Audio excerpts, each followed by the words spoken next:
Assalamualaikum warahmatullahi wabarakatuh. Apa kabar pemirsa 1000 kisah yang dirahmati Allah? Semoga Allah Subhanahu wa Ta'ala senantiasa melimpahkan rahmat dan karunia-Nya kepada kita semua. Amin ya Rabbal Alamin. Pada kesempatan kali ini, 1000 kisah akan berbagi sebuah kisah tentang detik-detik wafatnya Nabi Muhammad Shallallahu Alaihi Wasallam yang membuat seluruh umat Islam di seluruh dunia bersedih. Dalam kisah ini juga terdapat pesan terakhir Rasulullah yang bikin semua pemirsa terharu dan meneteskan air mata. Lalu seperti apa kisahnya? Tonton terus video ini sampai selesai dan jangan di-skip biar tahu alur cerita dengan utuh, supaya tidak terjadi salah pemahaman. Dan jangan lupa, tuliskan sholawat atas Nabi Muhammad Shallallahu Alaihi Wasallam di kolom komentar, sebagai bukti dan tanda kecintaan kita kepada beliau. Allahumma sholli ala Sayyidina Muhammad wa ala ali Sayyidina Muhammad. Pada hari itu, Senin, tanggal 8 Juni 632 Masehi, bertepatan dengan tanggal 12 Rabiul Awal, tahun 11 Hijriah. Bertepatan dengan hari lahirnya Rasulullah Shallallahu Alaihi Wasallam, umat Islam di seluruh dunia mengalami duka yang sangat mendalam. Saat itu, dengan suara terbata-bata, Rasulullah Shallallahu Alaihi Wasallam sedang berkhutbah di depan para sahabatnya. Dan itu merupakan khutbah terakhir beliau. Wahai umatku, kita semua dalam kekuasaan Allah dan dalam cinta kasih sayangnya. Maka dari itu, taat dan bertakwalah kepadanya. Kuwariskan dua hal kepada kalian, yaitu Al-Quran dan Sunnahku. Barang siapa yang mencintai sunnahku berarti mencintaiku, dan kelak orang-orang yang mencintaiku akan masuk surga bersama-sama denganku. Begitulah pesan baginda Rasulullah dalam khutbahnya. Khutbah singkat itu diakhiri dengan pandangan mata Rasulullah yang tenang, menatap satu persatu para sahabatnya. Abu Bakar menatap mata itu dengan berkaca-kaca. Umar bin Khattab menahan nafas dalam tangisnya. Utsman bin Affan menghela nafas panjang, sedangkan Ali bin Abi Thalib hanya bisa menundukkan kepala. Isyarat telah datang dan saatnya telah tiba, Rasulullah akan meninggalkan kita semua, keluh para sahabat dalam hati. Manusia paling mulia sejagat itu telah hampir selesai menunaikan tugasnya. Dan tanda-tanda itu tampak sudah semakin kuat. Sayyidina Ali dengan cekatan memeluk tubuh Rasulullah, yang tampak begitu lemah dan begitu goyah ketika turun dari mimbar. Pemirsa 1000 kisah yang dirahmati Allah. Sebelum kita lanjutkan, saya mohon dukungan kepada semua pemirsa untuk like, subscribe dan share video ini, supaya channel ini bisa berkembang dan bermanfaat untuk banyak orang. Matahari kian tinggi, tapi pintu rumah Rasulullah Shallallahu Alaihi Wasallam masih tertutup. Di dalam rumahnya, Rasulullah tengah terbaring lemah, dengan kening berkeringat, sampai membasahi pelepah kurma sebagai alas tidurnya. Tiba-tiba, dari luar terdengar pintu diketuk dan terdengar ada yang mengucapkan salam. Assalamualaikum warahmatullahi wabarakatuh ya Rasulullah. Rasulullah pun menjawabnya dari dalam rumah, Waalaikumsalam warahmatullahi wabarakatuh. Kemudian beliau menyuruh Fatimah putrinya untuk membukakan pintu. Fatimah pun bergegas membukakan pintu, tapi tidak serta-merta mempersilakan tamunya masuk ke dalam rumah. Waalaikumsalam warahmatullahi wabarakatuh. Mohon maaf, ayahandaku lagi demam, ucap Fatimah. Ia kembali menemani ayahandanya, lalu Rasulullah bertanya, siapakah dia wahai anakku? Tidak tahu ayahandaku, sepertinya baru kali ini aku melihatnya, tutur Fatimah dengan suara lembutnya. Lalu Rasulullah menatap wajah putrinya dengan pandangan yang menggetarkan. Seolah-olah bagian demi bagian wajah putrinya ingin dikenangnya. Ketahuilah anakku, dia adalah yang akan menghapuskan kenikmatan sementara. Dialah yang akan memisahkan pertemuan di dunia. Dan dialah malaikatul maut, kata Rasulullah Shallallahu Alaihi Wasallam. Mendengar itu, seketika Fatimah tersentak, Dia tertunduk dan berusaha menahan ledakan tangisnya. Kemudian malaikat maut masuk menemui Rasulullah, dan ketika sudah di samping Rasulullah, malaikat maut berkata, "Ya Rasulullah, hari ini aku diperintah Allah untuk mencabut ruhmu. Menurutmu bagaimana ya Rasulullah?" Rasulullah menjawab, "Wahai malaikat pencabut nyawa, 24 nabi dan rasul terdahulu, setelah mereka selesai melaksanakan tugas, mereka semua pun menghadap Allah. Hari ini saya pun siap menghadap." Kemudian Rasulullah menanyakan kepada malaikat tersebut, "Di mana malaikat Jibril? Di mana sahabat saya itu? Kenapa dia tidak menyertaimu?" Malaikat pencabut nyawa menjawab, "Jibril telah menunggu di atas langit. Dia tidak datang menemani kami." Lalu Rasulullah memerintahkan, "Kau panggil dulu malaikat Jibril kemari.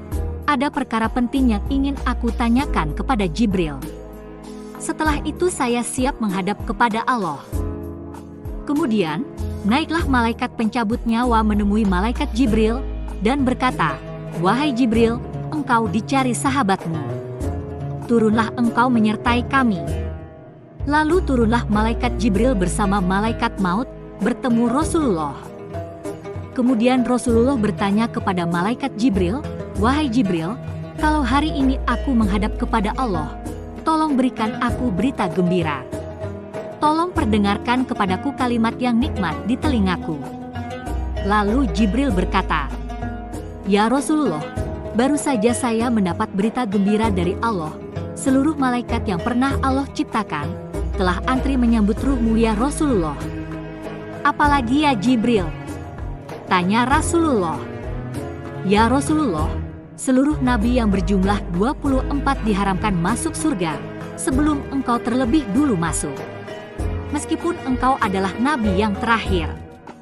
Rasulullah mengucapkan, "Alhamdulillah." Lalu, "Apalagi ya Jibril?" "Ya Rasulullah, jika engkau punya dosa dan kesalahan, Allah telah mengampuni dosa dan kesalahanmu." Rasulullah berkata, "Alhamdulillah." Tapi semua jawaban itu sepertinya tidak membuat hati Rasulullah lega. Mata beliau masih begitu tampak penuh kecemasan. Melihat hal itu, malaikat Jibril bertanya, "Wahai Rasulullah, engkau sepertinya tidak senang mendengar kabar ini?" tanya malaikat Jibril. Kemudian Rasulullah menjawab, "Ya Jibril, itu semua kan hanya untukku, untuk diriku. Aku tidak cemas dengan diriku, aku tidak ragu dengan diriku ya Jibril. Tapi yang aku cemaskan adalah umatku. Yang aku khawatirkan adalah bagaimana dengan umatku sepeninggalku nanti." Masya Allah, Rasulullah tidak mencemaskan keluarganya. Rasulullah tidak mencemaskan istri-istri dan anak-anaknya. Yang beliau cemaskan adalah kita umatnya. Kemudian malaikat Jibril berkata, "Baiklah, ya Rasulullah, nantikan saya sebentar." Malaikat Jibril kemudian menghadap Allah, dan tidak lama Jibril datang lagi dan berkata, "Ya Rasulullah, aku telah mendapat kabar gembira dari Allah. Meskipun engkau sudah tidak berada di antara mereka, meskipun engkau sudah tidak lagi bersama dengan umatmu, selama umatmu masih berpegang pada Al-Quran dan sunnah-sunnahmu, mereka akan selamat di dunia sampai akhirat." Mendengar berita itu Rasulullah tersenyum dan berkata, "Alhamdulillah, segala puji bagi Allah." Malaikat pencabut nyawa, silakan laksanakan tugasmu. Perintah Rasulullah pada malaikat pencabut nyawa. Malaikat Jibril kemudian mundur. Majulah malaikat pencabut nyawa melaksanakan tugasnya dan berkata, "Ya Rasulullah, maafkan saya, saya tidak mampu melakukan ini, tapi ini perintah dari Allah." Lalu Rasulullah berkata, "Laksanakan tugasmu, saya pun sudah siap melakukannya." Mulailah malaikat maut, malaikat Israel, melaksanakan tugasnya. Dengan perlahan, ruh Rasulullah ditariknya. Mulailah ruh secara perlahan-lahan meninggalkan telapak kaki Rasulullah. Telapak kaki Rasulullah mulai menggigil, lalu naik ke betis dan terus naik ke paha beliau, sampai ke perut. Tampak sekujur tubuh beliau bercucuran keringat. Keluar keringat di wajah beliau. Jibril, betapa sakitnya sakaratul maut ini. Rasulullah mengaduh lirih pada malaikat Jibril. Fatimah tak kuasa menatap ayahandanya. Dibiarkan matanya terpejam dan mulai meneteskan air mata. Sayyidina Ali yang berada di sampingnya menunduk semakin dalam. Melihat hal itu, malaikat Jibril memalingkan muka. "Wahai Jibril, kenapa engkau palingkan mukamu padaku? Apakah engkau jijik melihatku? Apakah engkau jijik melihat wajahku?" tanya Rasulullah kepada Jibril. Kemudian Jibril menjawab, "Ya Rasulullah, ketahuilah, demi Allah yang menguasai segala-galanya, aku tidak jijik melihat wajahmu ya Rasulullah. Aku tidak tega melihat engkau menghadapi sakaratul maut." Rasulullah pun lalu berkata, "Ya Jibril, andai saja Allah tidak cinta kepadaku, andai Allah tidak sayang kepadaku, betapa sakitnya sakaratul maut ini. Tapi aku memohon kepada Allah, ya Allah, janganlah engkau timpakan sakitnya sakaratul maut ini kepada umatku. Bebankan saja seluruh sakitnya sakaratul maut ini kepadaku, jangan engkau bebankan kepada umatku, ya Allah." Masya Allah. Begitu besar cintanya Rasulullah kepada kita umatnya, sampai-sampai beliau memintakan kepada Allah, supaya umatnya tidak merasakan kesakitan saat sakaratul maut. Kemudian perlahan-lahan, ruh sampai ke tenggorokan beliau. Seluruh badan Rasulullah menggigil, ditinggal ruhnya. Bibir beliau bergetar, seakan hendak mengatakan sesuatu. Melihat hal itu, kemudian Ali yang berada di dekat beliau, segera mendekatkan telinganya kepada Rasulullah Shallallahu Alaihi Wasallam. Rasulullah kemudian berkata, "Aku berpesan kepada kalian, pelihara sholat kalian, pelihara sholat kalian, pelihara sholat kalian." Kemudian beliau juga berpesan, "Pelihara para wanita di antara kalian, pelihara anak-anak gadis kalian, pelihara istri-istri kalian." Dan yang terakhir beliau ucapkan, tidak ada satupun keluarga beliau yang beliau sebut. Rasulullah tidak menyebut Khadijah. Beliau tidak menyebut Aisyah. Dan beliau tidak pula menyebut Hasan dan Husain. Lalu siapa yang disebut Rasulullah di akhir hayatnya? Beliau mengucapkan, "Ummati, ummati, ummati, umatku, umatku, umatku." Lalu berangkatlah Rasulullah Shallallahu Alaihi Wasallam, seorang nabi yang sangat menyayangi umatnya, meninggalkan dunia ini untuk selamanya. Innalillahi wa inna ilaihi rojiun. Hebohlah kota Mekah. Berdukalah seluruh kota Mekah. Abu Bakar menggigil, para sahabat yang lain meneteskan air mata. Ada satu sahabat yang tidak bisa menerima kenyataan kalau Rasulullah meninggal, yaitu Umar bin Khattab. Sehingga ketika dia mendengar orang-orang Mekah ramai mengatakan Rasulullah telah meninggal, dia pun marah. Dia tarik pedangnya kemudian berkata, "Siapa yang mengatakan Muhammad wafat, akan aku bunuh." Umar tidak bisa. Umar tidak mampu menerima kenyataan bahwa Rasulullah telah berpisah dengannya, telah meninggalkannya. Dan Umar pun mengamuk, barang siapa yang mengatakan Muhammad mati, dia akan tebas batang leher mereka. Lalu muncul Abu Bakar As-Siddiq, berdiri di depan rumah Rasulullah dan berkata, "Siapa yang menyembah Muhammad, sesungguhnya Muhammad telah menghadap kepada Tuhannya. Tapi siapa yang menghadap menyembah Allah, maka Allah tidak akan mati. Allah akan abadi selama-lamanya." Mendengar itu, lunglailah seluruh tubuh Umar. Ia jatuh sempoyongan, tidak mampu berdiri, begitu mendengar Rasulullah telah meninggalkannya langsung dari sahabatnya. Begitulah para sahabat Rasulullah, orang-orang yang sangat mencintai beliau.